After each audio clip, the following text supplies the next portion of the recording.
جب رب بندوبست کر دے، جب اللہ اہتمام کر دے، میرے بھائی ضروری تو نہیں کہ ہم پریشان ہی رہیں کہ یار یہ کام میں نے کیا نہیں، میرے کھاتے ڈال دیا گیا، یار اس جرم کا میں مجرم ہی نہیں اور میرے منہ پہ سیاہی ملنے کی کوشش کی جا رہی، یہ میرا کھاتا ہی نہیں اور لوگ مجھے تکلیف دے رہے ہیں۔ ضروری نہیں کہ آپ ہی وضاحت کریں، میرا رب بھی بندوبست فرما دیا کرتا ہے۔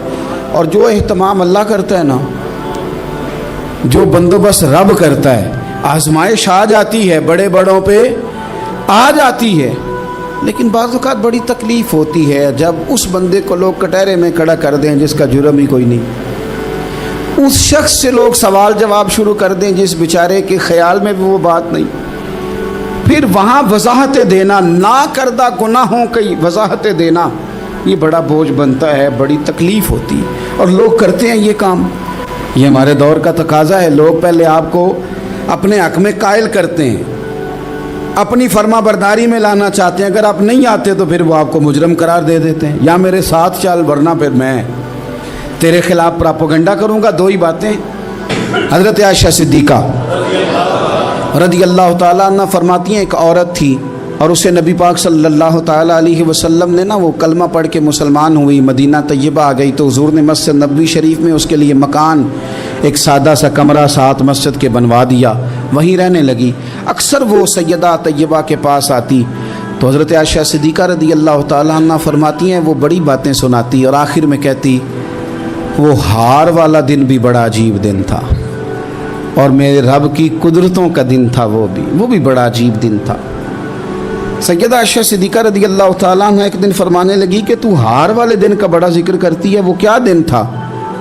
تو خاتون کہنے لگی اماں جی وہ دن تھا جب میرے رب پر بھروسہ اور مضبوط ہو گیا، جس دن میرا اپنے رب پر توکل اور بڑھا، میرے ایمان میں یقین میں اور پختگی آئی۔ کہنے لگی میں ایک گھر کی کنیز تھی، نوکرانی تھی، اس گھر میں ایک بچی تھی جس کے پاس سونے چاندی ہیرے جواہرات کا ہار تھا۔ اس زمانے میں نا چمڑے کے اوپر لوگ ہیرے جواہرات لگاتے تھے، کئی دفعہ سرخ رنگ کے چمڑے پہ لگائے جاتے تھے، وہ بچی پہنتی تھی تو کہتی ہیں وہ بچی کے اس نے اتار کے رکھا یا اس سے گرا وہ ہار تو چیل اسے اٹھا کے لے گئی گوشت سمجھ کے اور میرے سامنے اٹھا کے لے گئی۔ گھر والوں نے مجھ سے پوچھا، یہ بخاری میں موجود ہے، گھر والوں نے پوچھا مجھ سے کہ وہ ہار کہاں ہے تو میں نے کہا چیل اٹھا کے لے گئی۔ گھر میں کچھ چوری ہو جائے تو سب سے پہلا الزام کس پہ لگتا ہے؟ ملازمین پہ۔ کہتے انہوں نے مجھے بڑا مارا، بڑی تکلیف تھی، حتیٰ کہ میری شرمگاہ تک کی تلاشی لی، میری عزت اتنی خراب کی میں بتا نہیں سکتی۔ میں نے اپنی زندگی میں ایک واقعہ دیکھا، ایک امیر گھر میں چوری ہو گئی، ملازم کو اتنا مارا کہ وہ چارپائی پہ پڑ گیا، پولیس والوں سے اتنی مار پروائی گئی کہ وہ بیچارہ چارپائی پہ پڑ گیا، اور پھر وہ اتنا بیمار ہوا اور کچھ دنوں کے بعد پتہ چل گیا کہ چور تو اپنا بیٹا ہے ان کا، پھر اس کا انتقال ہو گیا۔ اب وہ سیٹھ صاحب اور گھر والے آ کے مرنے والے کے کان میں معافیاں مانگ رہے ہیں، کان میں۔ تو میں نے ان سے پھر کہا تھا کہ یہ تو اب چلا گیا ہے، تمہارا زور چلتا تھا نا تو تم نے قانون خریدا اور تم نے اسے جتنا ہو سکا تم نے اسے مار پڑوائی، تمہارے پاس جو عدالتیں تھیں تم نے وہاں کارروائی کی، اب ایک عدالت قیامت کے دن لگے گی۔ یہ کمزور تھا نا، کچھ کر نہیں سکا۔ وہ خاتون عرض کرتی ہے سیدہ عائشہ کی خدمت میں کہ مجھے بڑا مارا، مجھے تکلیف دی، میں کہہ رہی تھی کہ میرے سامنے چیل لے گئی ہے پر وہ نہیں مان رہے تھے، اماں جی انہوں نے مجھے بڑا مارا۔ حضرت عائشہ صدیقہ کہتی ہیں پھر کیا ہوا؟ کہنے لگی اماں جی جب کوئی میرا مددگار نہ رہا، مجھے تکلیف دے رہے تھے، رسوا کر رہے تھے، تو میں نے اپنے رب سے مدد چاہی، میرے رب کی طرف میں نے توجہ کی، میں نے کہا مالک اب تو ہی میرا مددگار ہے۔ کہتی ہے وہ مجھے مار رہے تھے تو وہ چیل جو ہار لے گئی تھی وہی لے کے واپس آ گئی، اور ہمارے سروں کے قریب لا کے اس نے جب اس ہار کو پھینکا وہ مجھے چھوڑ کے سائیڈ پہ ہوئے، وہ میری بے گناہی جان گئے، لیکن آپ کو بتاؤں اس دن سے میرا اپنے رب پر یقین اور بڑھ گیا۔ جب انسان پورا ٹوٹ جاتا ہے اور جب کوئی چاروں جانب اس کا مددگار نہیں ہوتا تو رب تو ہوتا ہے نا، اللہ تو اس کا مددگار ہوتا ہے نا، وہ تو پھر اپنے اس بندے کی مدد کرتا ہے نا، پھر وہ تو توانائی دیتا ہے نا, وہ تنہا نہیں چھوڑتا, وہ تو آنسوؤں والوں کے آنسوؤں پہ بڑا کرم فرماتا ہے, وہ تو قسم پرسی میں آ جاتا ہے, اس کی رحمت بڑھ کے استقبال کر لیتی. تو بھائی جب آپ پر اللہ کی حکمت کے تقاضے پورے ہونے لگیں اور زندگی میں کبھی کوئی ایسا وقت آئے کہ آپ محسوس کریں کہ تنہا رہ گئے ہیں اور کئی اپنے بھی مخالفین کی جماعت میں نظر آنے لگے ہیں, تو اس وقت پھر دل, روح, زبان اور ذہن کو یکجا کر کے سمجھ لینا کہ جب ساری دنیا ساتھ چھوڑ جاتی ہے تو رب کی رحمتیں اس وقت بھی ساتھ رہتی ہیں اور اللہ کی مدد اس وقت بھی بندے پہ کرم نوازی کرتی ہے. حضرت عبداللہ ابن عباس فرماتے ہیں میرے نبی پاک علیہ السلام نے میری تربیت فرمائی, حضور نے میری تربیت فرمائی, اور محبوب پاک علیہ السلام نے فرمایا عبداللہ یاد رکھنا, یہ نوجوان دوست میری بات لکھ لیں, پریشان لوگ میری بات لکھ لیں, جن کے پاس قوت فیصلہ نہیں وہ اس بات کو لکھ لیں. حضرت عبداللہ ابن عباس فرماتے ہیں میرے نبی پاک علیہ السلام نے مجھ سے فرمایا تھا عبداللہ سن, اگر ساری دنیا مل کے تیرا کوئی نفع کرنا چاہے کر نہیں سکتی جب تک میرے رب کی رضا نہ ہو, اور فرمایا ساری دنیا مل کے تیرا کچھ بگاڑنا چاہے تو عبداللہ بگاڑ نہیں سکتی جب تک رب کریم کی حکمت کا تقاضا نہ ہو. لوگوں سے ڈرنا, لوگوں کی طرف دیکھنا, ماحول دیکھ کے اپنے راہ کا تعین کرنا, ہر بندے کے خیالات کے مطابق ڈھلنے کی کوشش کرنا, فلانا نہ ناراض ہو جائے, فلانا نہ ناراض ہو جائے, اور جس نے ہونا ہو جائے, بس رب رسول ناراض نہ ہو. اپنی زندگی میں اپنے مالک کو مولا جان کے, بل اللہ مولاکم, اللہ تمہارا مولا ہے, وَهُوَ خَيْرُ النَّاصِرِينَ, وہ بہترین مددگار ہے. توجہ جب بھی کریں رب کی جانب کریں. پھر اللہ تعالیٰ جب بندوبست فرمائے, صحیح بخاری میں حضرت جریج کا ذکر فرمایا, جریج نفل پڑھ رہے تھے, ماں نے آواز دی, وہ آ نہیں سکے, نماز میں تھے, ماں ناراض ہو گئی, اس نے ہاتھ اٹھا کے کہا اللہ یہ اتنی دیر تک مرے نہ جب تک کسی بری عورت کا منہ نہ دیکھ لے. کسی اور کی دعا کے لیے سند نہیں ہے کہ وہ تیرے حق میں ضرور قبول ہوگی, لیکن ماں باپ کی دعا کے لیے میرے نبی پاک نے سند بیان کی ہے. سید عالم صلی اللہ علیہ وسلم فرماتے ہیں جب بھی ماں باپ اولاد کے لیے ہاتھ اٹھاتے ہیں رب ضرور قبولیت کا شرف عطا کرتا ہے. تو جہاں سند موجود ہے نا, کچھ افتتاح باجی سے بھی کرا لینے چاہیے, کچھ کام شروع کرنے سے پہلے صرف اماں سے ہی دعا کرا لینی چاہیے. یہ والا افتتاح بھی بڑے کام کا ہے کیونکہ یہاں سند بیان کر دیا میرے نبی کریم. تو جناب جریج کی ماں ناراض ہو گئی, کہنے لگی اللہ اس نے میری بات نہیں سنی. اب تھے تو وہ نیک, لیکن رب کریم کی حکمت کا تقاضا ہے, ماں کی دعا کو بھی قبول کرنا تھا. اللہ نے آزمائش میں مبتلا کر دیا. والدہ تو چلی گئیں, وہ ایک خیمے میں, ایک کٹیا میں, ایک جھونپڑی میں عبادت کرتے تھے, اللہ کو یاد کرتے تھے, رب رب کرتے تھے, اور لوگ ان کی بڑی تعریف بھی کرتے تھے. لوگ ان کے ارادت مند بھی تھے, عقیدت مند بھی تھے, اہل محبت بھی تھے. ایک عورت آ گئی, بس وہ اللہ کی حکمت پوری ہونی تھی. اس نے آ کے پہلے تو انہیں اپنی طرف مائل کرنا چاہا, جب نہ مائل ہوئے تو الزام لگا دیا. پہلے اس نے قائل کیا, جب جناب جنید قائل نہ ہوئے تو اس نے قریب ایک چرواہا تھا, اس چرواہے کے ساتھ جا کے منہ کالا کیا. مقررہ وقت پہ بچہ پیدا ہو گیا. لوگوں نے کہا کس کا ہے؟ کہنے لگی اس خانقاہ میں, اس حجرے میں عبادت کرنے والے کا ہے.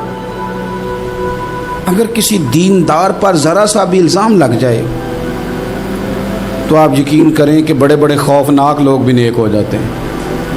جن کا اپنا سارا ماضی کالا سیاہ ہو وہ بھی اجالوں کے راہبر بن جاتے ہیں. جن کی اپنی زبانیں ساری زندگی آلودہ رہی ہوں وہ بھی بڑے بڑے اعلیٰ سچ بولنے لگتے ہیں. اعلیٰ کچے میرے مکان کی دیوار کیا گری, لوگوں نے تو میرے صحن میں رستے ہی بنا لیے. بڑے لوگ آ جاتے ہیں, پھر بڑا کچھ کرتے ہیں اور بڑے بڑے خوفناک جملے کستے ہیں. بس کو نقطہ جو ہاتھ آ گیا, ایسے جیسے گرنے کا انتظار کر رہے تھے. اب جناب لوگ اٹھے, احتجاج شروع ہو گیا, شور پڑ گیا. یہ بابا بڑا نیک بنتا تھا, نفل پڑھتا تھا, عبادتیں کرتا تھا, دیکھو اس کا حال کیا ہے کہ اس نے ناجائز بچہ پیدا کیا. بغیر تحقیق کے میں کہہ چکا ہوں کہ الجھے الجھے بکھرے بکھرے روز و شب دیکھے گا کون, لوگ تیرا جرم دیکھیں گے, سبب دیکھے گا کون. لوگ تیرا جرم دیکھیں گے, سبب کوئی غور نہیں کرتا کہ وجہ کیا تھی. او بھائی کچھ تو مجبوریاں رہی ہوں گی, یوں ہی کوئی بے وفا نہیں ہوتا. الزام لگا دیا, شور ہوا, احتجاج ہوا, دنیا اکٹھی ہوئی, ان کا انہوں نے اجرا گرا دیا, مارا بھی, پیٹا بھی, ایک نیک آدمی کو بدنام بھی کیا, برا بھلا بھی کہا, گالیاں بھی دی, جو کر سکتے تھے کیا. اب جب سزا دینے لگے نا تو جناب جریج کہنے لگے تھوڑی سی اجازت دیتے ہو, مار تو تم نے دینا ہی ہے. کہا جناب ٹھیک ہے دیتے ہیں. انہوں نے کہا صرف 2 نفل پڑھنے ہیں. اب وہ نفل پڑھ رہے تھے تو لوگ اس وقت بھی کہہ رہے تھے فراڈ ہی کر رہا ہے, دھوکہ ہی دے رہا ہے. چونکہ ذہن بن گیا نا, بدگمانی آ گئی. انہوں نے 2 نفل پڑھ کے ہاتھ اٹھائے, کہا اللہ جانا تو میں نے ہے, پر اس رسوائی کے ساتھ جنازے تک نہیں خراب ہو جاتے, قبریں تک نہیں لوگ بدنام کر دیتے. کہ اللہ جانا تو ہے پھر اس رسوائی کے ساتھ, تو میری مدد فرما. اب تو میرا کیس تیری ہی عدالت میں ہے, تو رحمت کا دروازہ کھول. ہاتھ اٹھائے, دعا مانگی, نفل پڑھے, پورے مجمع پہ نظر دوڑائی, کوئی نہیں تھا سپورٹ کرنے والا. کل تک جو کہتے تھے نا تیرے لیے جیئیں گے, تیرے لیے مریں گے, ساری عمر ہی آٹا گدہ ہے, لکھاں کیتے نہیں پیڑے. اب وقت آیا ہی تے محمد بخشا کوئی نہیں ہو بیٹھا نیڑے. ایک بندہ بھی نہیں تھا ووٹر سپورٹر ساتھ دینے والا, کوئی نہیں تھا. تو جناب جنید بچے کی طرف اشارہ کر کے کہنے لگے کوئی نہیں بول رہا, تو ہی بول کے بتا دے تیرا باپ کون ہے, تو ہی بول کے بتا دے کون ہے. اللہ اکبر. میرا رب جب چاہے تو بچے بولتے ہیں, رب چاہے تو گونگے بولتے ہیں, رب جب چاہے تو پھر پتھر بھی بولتے ہیں. جب کہا نا تو ہی بتا تو بچہ بولا, اور بول کے کہنے لگا میرا باپ جریج نہیں, میرا تو وہ ہے جو بکریاں چرانے والا ہے, وہ میرا باپ. جب رب کریم نے توفیق دی تو بچہ بول پڑا. جب رب بندوبست کرتا ہے کسی کی عزت کی حفاظت کا تو پھر کوئی اسے رسوا کر سکتا. یاد رکھنا جب رب محافظ ہو تو پھر لوگوں کا پراپوگنڈا وہاں کچھ کر سکتا. لوگ کئی دفعہ بڑا گہرا جال بنتے ہیں, سازش کا رنگ بڑا گہرا ہوتا ہے, عام سادے آدمی اس کو سمجھ نہیں پاتے, اس پراپوگنڈے کا حصہ ہو جاتے ہیں, انہیں پتہ ہی نہیں چلتا یہ بات دراصل کیا کی جا رہی ہے, یہ کتنی گہری حسد کی آگ ہے. ایک اور حدیث سنیں, یہ بھی واقعہ بخاری میں. اللہ اکبر. ایک شخص نے نا ایک بندے سے قرض مانگا, اس نے کہا مجھے قرضہ دو. وہ کہنے لگا کہ کتنا قرضہ؟ اس نے کہا 1000 دینار. دینار سونے کا ہوتا تھا, درہم چاندی کا ہوتا تھا. 1000 دینار چاہیے. اس نے کہا کوئی گواہ ہے تیرے پاس؟ غریب کا گواہ بھی کوئی نہیں بنتا. کبھی الجھ جائے نا کوئی بندہ تو کئی اپنے بھی کہہ دیتے ہیں کہ ہم اس کے قول فعل کے ذمہ دار نہیں ہیں. ایک غریب آدمی کو قرض کی ضرورت پڑ گئی, 1000 دینار چاہیے. میں کہہ چکا ہوں کہ درہم چاندی کا ہوتا تھا, دینار سونے کا. اب 1000 دینار لینا ہے. تو جس بندے سے اس نے کہا, اگرچہ وہ نیک بندہ تھا, اس نے کہا یار 1000 دینار دے دو. تو کہنے لگا کوئی گواہ ہے تیرے پاس؟ وہ کہنے لگا غریبوں کا گواہ کون ہوتا ہے؟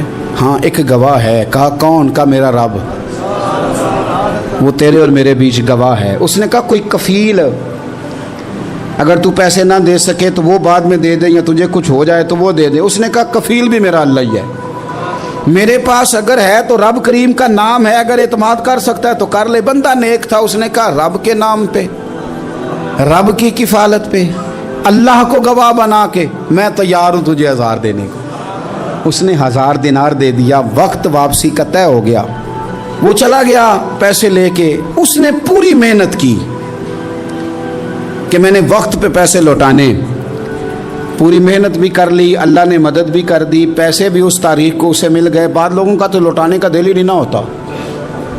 فرمایا حدیث پاک میں کہ تو لوٹانے کا ارادہ کر, رب تیری مدد بھی فرمائے گا. لیکن یہاں بہت سارے لوگ کہتے ہیں خیر ہے, ارادہ ہی نہیں. تو پھر جس طرح کا بندے کا گمان ہو, رب بھی اسی طرح کا معاملہ فرماتا ہے. اس نے پیسے جمع بھی کر لیے اور واپس دینے کو تیار بھی ہو گیا, لیکن رستہ بحری جہاز کا تھا, کشتی کا تھا, دریا کے رستے واپس آنا تھا. اب وہ جب آ گیا دریا کے کنارے تو بڑی کوشش کی, پر وہاں اسے کوئی کشتی نہیں ملی. وقت پہ پیسے لوٹانے ہیں, سفر کرنا ہے, اب سواری میسر نہیں ہے. سوچ سوچ کے پریشان تھا کہ میں نے تو اللہ کے نام پہ لیے,